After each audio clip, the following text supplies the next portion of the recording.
In 1789, George Washington, the revered hero of the American Revolutionary War, took office as the first President of the United States. The nation looked to him for guidance and direction in forging a path towards unity and prosperity after securing victory in their fight for independence. Understanding the importance of diverse perspectives, President Washington formed his historic cabinet.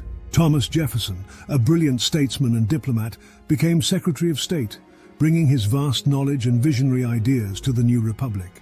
Alexander Hamilton, a financial genius, served as Secretary of the Treasury, presenting his comprehensive financial plan to stabilize the economy and strengthen the federal government's credit.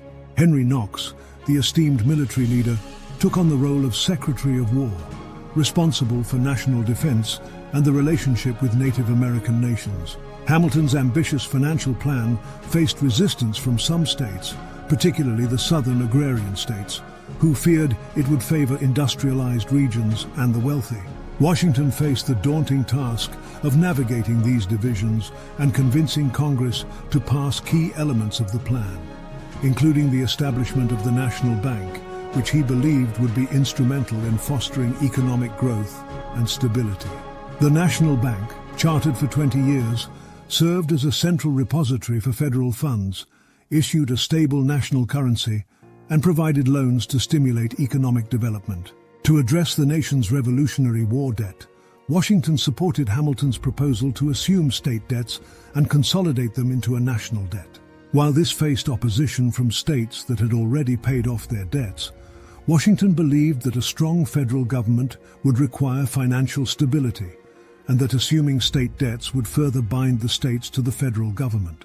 Tensions rose between Great Britain and France, both vying for American support in their conflicts. President Washington, guided by his desire to protect the young nation from foreign entanglements, chose a path of neutrality.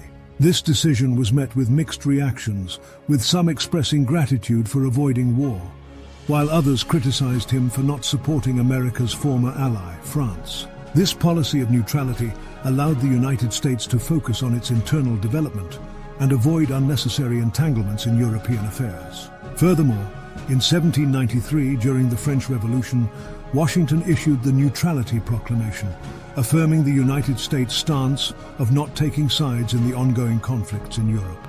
This proclamation not only demonstrated Washington's commitment to preserving the nation's independence, but also set a precedent for the executive's authority in matters of foreign policy. As his time in office neared its end, Washington delivered his farewell address, a poignant and heartfelt message to the American people. He urged them to remain united as one nation and to prioritize the common good over sectional interests.